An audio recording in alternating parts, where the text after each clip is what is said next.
Hey, what's up, guys? I'm gonna try to make this brief, but yeah, here is the Bumblebee that I'm gonna be beast moding. Now, this Bumblebee, somebody had done some modifications to it. Not really entirely sure what they were going for, but what would happen a lot of the times, way back in the day, is that when I do a build for somebody, they'd also have like a classic draws or a Bumblebee, and they'd send them their spare parts back, and their spare parts would be like they always have the circuit board out of their Blackbird. So I'm like, what do I do with this? I'm like, well, I don't know. You could put it in your Bumblebee or classic draws. So there's several Bumblebees and classics out there that have Blackbird circuit boards installed, and the reason for that is because the circuit boards on the let me just go get one of them. Yeah, this video is probably going to go longer than I was expecting. I was just thinking about it. Here's one of them out of a Bumblebee. There's a couple different models. Haven't looked at the other one in a long time, but it's got another capacitor the same size right here. Might have a few more electrical components.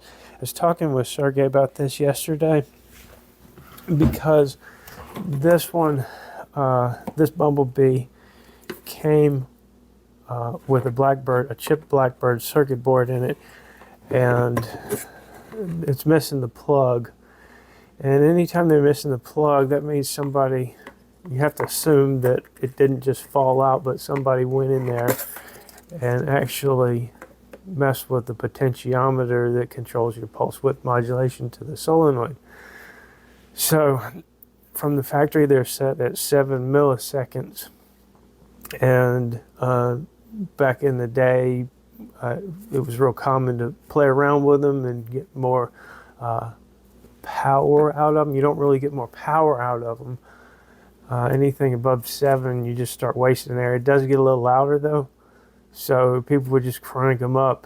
And the way I've dealt with this in the past is I just take one of these and connect it to a solenoid. I take Sergey's board and connect it to a solenoid.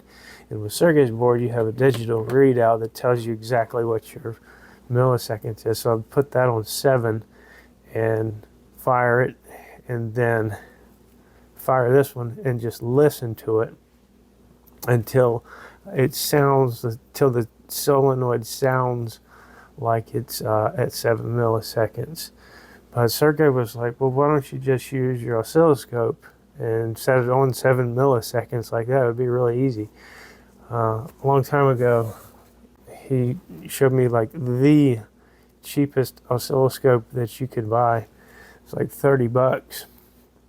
And this was one of the first prints I did. I just pulled it off of Thingiverse because this is just like a bare bones board when you get it. And I always lose this thing because I hardly ever use it. I feel like these things are really meant for smart people, so it was kind of intimidating. But he's told me how to use this to set the pulse width modulation on here and do it really precisely. So I'm going to be looking into doing that later on today. But back to another important thing about these Bumblebee circuit boards.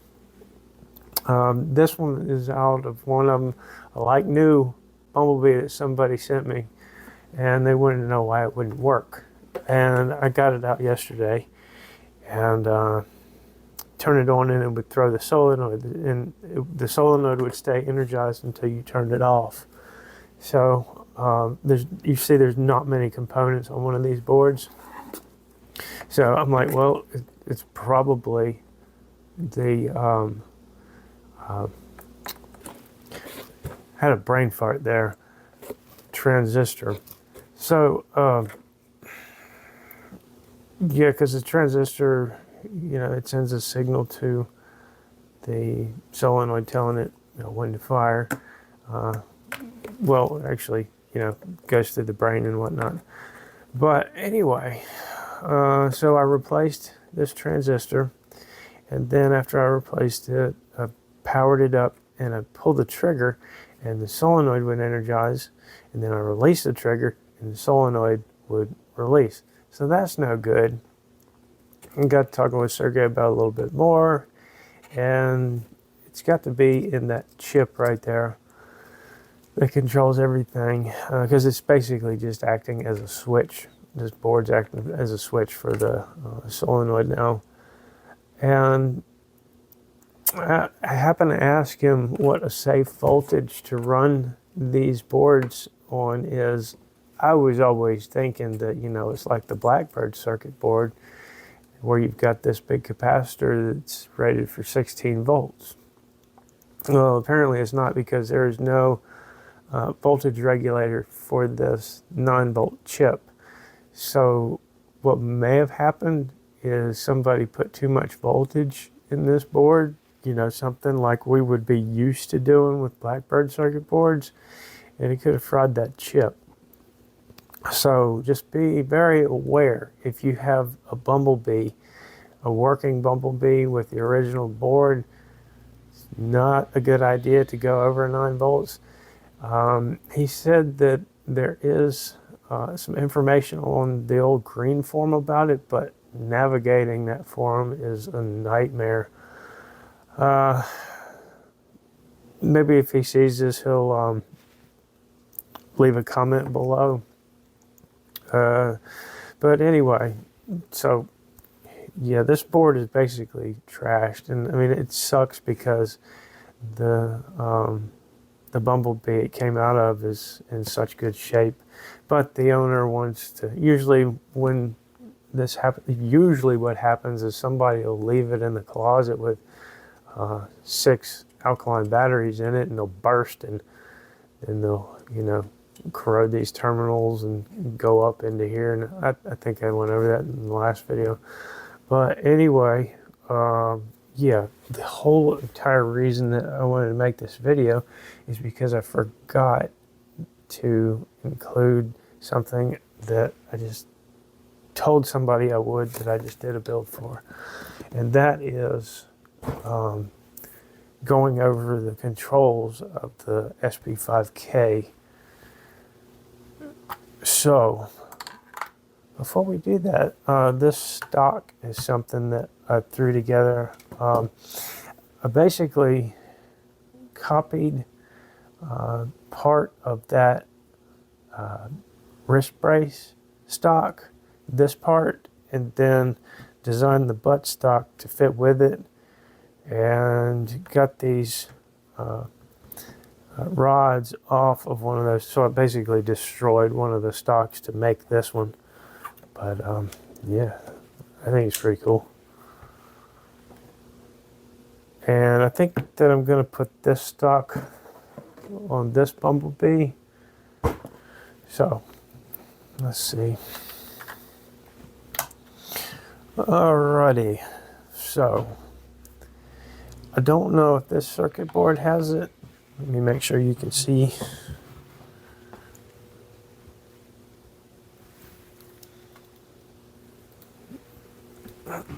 It probably does. We'll find out in a second. Now, the latest SP5K SPS board has a screen brightness display, settings, and like I say, I don't remember if this one has it or not, but the way you do that, you hold down this button, your very first most left button, and you press this one, and this one does not appear to have it. Let's see. Yeah, this one does not. But anyway, yours might, especially, I know yours does, the one who I'm doing this video for. So you have 3 different brightness settings. Just hold down that and cycle through with the second or middle button. So what our first button normally does is 1 to a 10 round burst, and then those 3 dashes designates full auto. Our second button is our rate of fire, and that funny looking symbol at the end is a K, if you want to believe that. So for 1,000, so like that, for example, is 3,500 rounds a minute, and then 4,000, 4,500, 5,000, and the lower end we got 470, 600, 800, 1,000, 1,500, 2,000, 2,500, 3,000, 3,500, 4,000, and all the way up to 5K for rounds per minute. And now this last button is our pulse width duration. It's just like the little potentiometers we have on the original board, although it's digital instead of analog. So with the SPS boards, the current configuration of Sergey's board, we've been running this probably 2 years now, I think, maybe longer. Since this version was really developed for Freebird, we put a bunch of bells and whistles into it that we did not ever intend to put into the Droz. But then when things fell through with Freebird, I was like, well, screw it. We'll just put it all in the Droz, because what else are we going to do with it now? So I got a bunch of different fire rates, and it also got the SPS and the brightness, and it got half millisecond pulse and pulse width duration, which I'll go over that. So let's say we're on 5K. This is currently set on 7 milliseconds. P7, pulse 7. Well, as I said before, anything above 7 is just wasting air. And this probably is not going to function very well on 7 at 5K. Let's drop it down to 2,000 rounds a minute. You could probably get away with 7 on 2,000 rounds a minute, but the way you'd find out is to shoot it and see how it does. Maybe start out at 5. Let's see how low we can go with this one. So maybe at like 2K, you start out at 5, it runs fine. You shoot a burst, it feels good, it feels like it's running smooth, and you're probably going to work your way up to 7, and then it probably will run fine at 7.5, maybe even 8, but it won't necessarily give you more velocity. But it'll get louder. So I would recommend just starting everything up to 2,000 rounds a minute, 2,000 rounds a minute and below. I would recommend just going ahead and setting that one for 7. So we set 2K for 7 milliseconds. Now we can go down to these lower ones, and we'll go ahead and set these for 7. 7.5. Well, we'll go ahead. All right, now 800.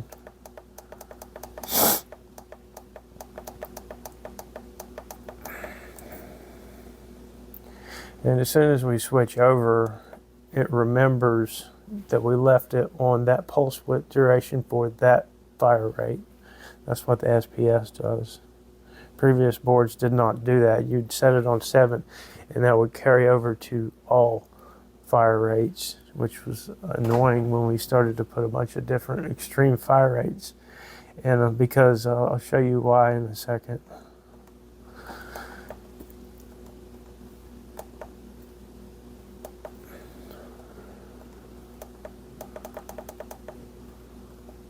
Oops.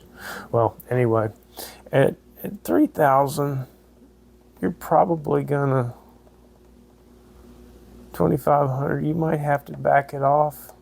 Let's say it doesn't run very good at 7, so you drop it down to 6.5, and you shoot it again, and it runs good. Okay, now that fire rate is set, so let's go to 3,000. Okay, well, we got it on 7 for 3,000. You shoot it, it runs like a dog, so we need to drop it a little bit. So let's say at 3,000, it runs great at 6, so we leave it at 6. And we might have to hunt and peck around to find out what fire rate it works best at. We might have to drop it more than a half a millisecond as we climb up. 3,500. Let's say it runs great at 5.5 right there. 4K. Probably the most that we can get into 4K is 5.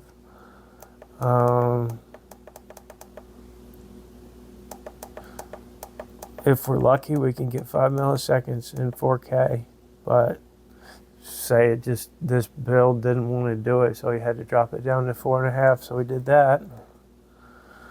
And 4,500, maybe we can only get 4.5 out of 4,500. And 5K, like maybe we can only get 4 out of 5K. And those numbers are those are really good places to start, because those numbers are pretty good for general guidelines, but each individual build is a little bit different. So you start there and then hunt and peck around to find out what it runs the smoothest at. And you can always drop it down if you want to save air. Let's see. Yeah, that is about it for this. If I'm successful, I'm sure I will be with this fancy little scope. I think I'm going to show you all how to do that. In particular, I need to introduce Sergey to the Meshtastic crowd. Let me try to say that again. Meshtastic crowd. Because you guys just want to shoot these things, and that's about it for the most part.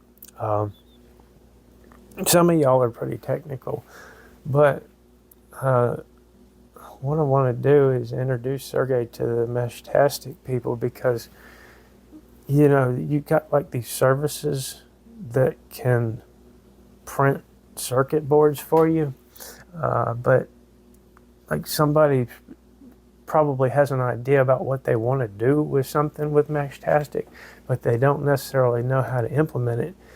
But Sergey is like a whiz with electrical engineering. You can tell him what you want to do, and then he designs a circuit board for you, and then boom, you can just print it, and then you're off to the races. I was thinking about that the other day, because I mean, man, he helps me out so much. I just want to help him out in any way I can. So yeah, we're probably going to do something like that. But yeah, and also as soon as we get the magazine for this Bumblebee, we're going to beast mode this thing out, and be looking forward to that video later.